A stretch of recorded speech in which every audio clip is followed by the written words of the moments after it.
पढ़ाई करने के लिए मोटिवेशन चाहिए, बिल्कुल सही बात है। एक कहानी से शुरुआत करते हैं जो हर स्टूडेंट को मेहनत करने के लिए मोटिवेट करेगी। एक समय की बात है, एक गांव में दो दोस्त रहते थे। एक का नाम था रमेश और दूसरे का सुरेश। दोनों ही एक ही स्कूल में पढ़ते थे और बहुत अच्छे दोस्त थे वो। लेकिन दोनों में एक बहुत बड़ा डिफरेंस था। रमेश मेहनत करने में विश्वास रखता था, जबकि सुरेश हमेशा शॉर्टकट्स ढूंढने की कोशिश करता था। एक दिन दोनों जंगल में खेलने के लिए गए। घर के पास में जंगल था, दोनों खेलने के लिए चले गए।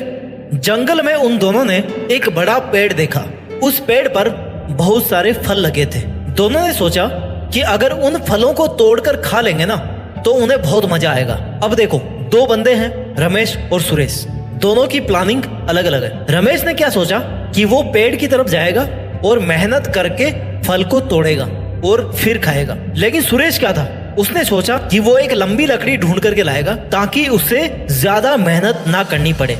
दोनों की प्लानिंग अलग थी क्योंकि दोनों अलग अलग इंसान थे। रमेश पेड़ पर चढ़ने लगा और धीरे धीरे फलों तक पहुंचा। उसने कुछ फल तोड़े और खाने लगा। उसने खाना स्टार्ट कर दिया। इसी बीच सुरेश जो था ना, जो उसका दूसरा फ्रेंड था, उसने जंगल में लकड़ी ढूंढने का प्रयास किया, लेकिन उसको कोई लकड़ी नहीं मिली। ऐसी कोई लकड़ी नहीं मिली जिसको वो फेंक करके पेड़ पे मारे और फल नीचे आके गिर जाए। अगर कोई लकड़ी मिली ना तो वो पेड़ पे लगी हुई मिली। उस लकड़ी को वो फेंक नहीं सकता। क्यों? क्योंकि वो उसको तोड़ नहीं सकता, क्योंकि वो पेड़ पे लगी हुई है। रमेश ने अपनी मेहनत से अपना फल हासिल किया और उसका स्वाद चखा, अपने फ्रूट्स को, अपने फल को एंजॉय किया। जबकि सुरेश जो था ना, जो बिना मेहनत के, बिना पेड़ पर चढ़ने के, पसीना बहाने के बजाय शॉर्टकट में बिलीव करता था, वो असफल रहा। इस कहानी से हमें ये सीखने को मिलता है कि मेहनत करने से हमें सफलता मिलती है। कहानी का कंक्लूजन बड़ा शॉर्ट है, ये कोई कहानी नहीं है, मैंने केवल आपको ये बात बताई है। इस कहानी से, अगर आप इसको कहानी कहते हो, तो इस कहानी से हमें ये सीख मिलती है कि मेहनत करने से हमें सफलता मिलती है और मेहनत करने वाले लोग हमेशा आनंद और सफलता प्राप्त करते हैं। इसलिए विद्यार्थियों को मेहनत करने के महत्व को समझकर उन्हें पढ़ाई में लगन से जुड़ने के लिए मोटिवेट करना चाहिए अपने आप को। बिकॉज बिना मेहनत के ना कुछ नहीं मिलने वाली। अगर आज आप स्टूडेंट हो और मान लो फॉर एग्जांपल मैं आपकी उम्र को मान के चलता हूँ, आप 15 से 25 साल के बीच में होंगे, है ना, इससे थोड़ा सा प्लस माइनस होंगे। आपके पेरेंट्स ने आपके ऊपर बहुत मेहनत करी है आपको इस लेवल तक लाने के लिए। आप जो आज अपने रूम को बंद करके पढ़ाई करते हो ना, अपने कंप्यूटर को खोल करके उसके सामने पढ़ने की जो एक्टिंग करते हो, अपनी बुक्स को खोल करके पढ़ने की जो एक्टिंग करते हो ना, I am right my dear, acting करते हो। ऑनेस्टली अगर पढ़ते ना तो आज पढ़ाई करने की जरूरत नहीं पड़ती। लेकिन फिर भी चलो मान लो आप अपनी जगह पे ईमानदार हो, आप ठीक से पढ़ाई कर रहे हो, तो आपको अपने माँ बाप के एथिक्स से, यानी कि आपके माँ बाप कैसे हैं, हर किसी के माँ बाप अच्छे होते हैं। क्यों? क्योंकि उन्होंने अपने जीवन की मुश्किलों को देखा है, उन्होंने प्रैक्टिकली फेस किया अपनी लाइफ की मुश्किलों को।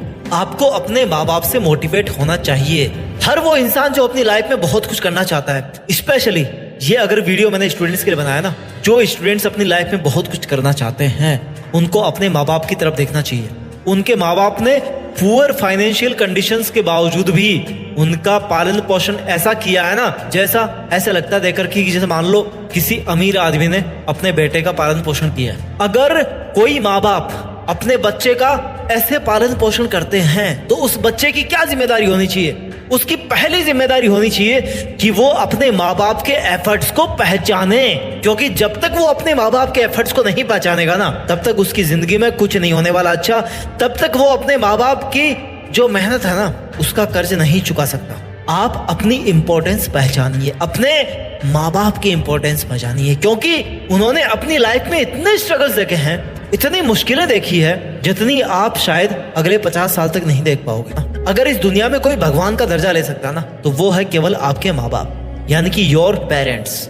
बिकॉज वो आपको इस दुनिया में लेकर के आए हैं और उन्होंने आपसे ज्यादा मुश्किलें फेस की है और उनको आपसे जिंदगी को जीने का तरीका मालूम है। माँ बाप ना लाइफ में केवल एक बार मिलते हैं, दोस्त 1000 बार मिल जाएंगे, गर्लफ्रेंड बॉयफ्रेंड 1000 बार मिल जाएंगे, लक्ष्य 1000 बार मिल जाएंगे, 1000 लक्ष्य बना सकते हो आप अपनी लाइफ में। लेकिन माँ बाप, जहां से आप पैदा हुए हो ना, उसको आप सेकंड टाइम भी क्रिएट नहीं कर सकते। वो केवल one and single only one incident है या घटना है इस ब्रह्मांड की जहां से आप पैदा हुए हो।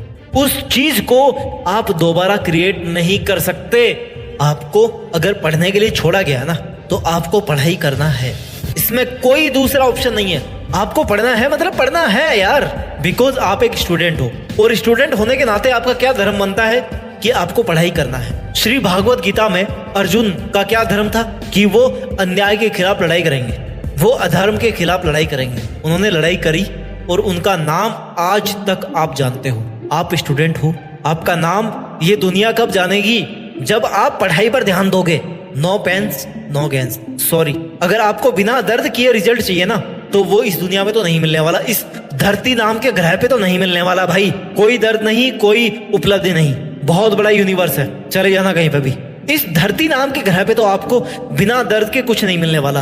अपने आप को संकट में डालना पड़ेगा। कैसे डालना पड़ेगा? आपको मेहनत करनी पड़ेगी। आपको अपने माँ बाप के द्वारा जो की गई जो मेहनत है ना उसको जस्टिफाइड करना पड़ेगा कि उन्होंने जो मेहनत करी आपको यहाँ तक डेवलप करने के लिए। अगर आप उस मेहनत को जस्टिफाई कर सकते हो ना तो आप अपनी लाइफ में कुछ भी कर सकते हो। Because you are the son of a real man, you are the daughter of a real man. आपको इस इंपॉर्टेंस को पहचानना है जो मैंने आपको इस वीडियो के शुरू में एक कहानी के जरिए समझाने की कोशिश करी कि आपकी लाइफ में ये पढ़ाई कितनी इंपॉर्टेंट है। अपना ख्याल रखिए, मेहनत कीजिए, खूब ज्ञान अर्जित कीजिए और मेहनत करके ना इस देश में अपना ही नहीं बल्कि दुनिया में, इस पूरी पृथ्वी पर भारत देश का नाम रोशन कीजिए। जय हिंद, वंदे मातरम।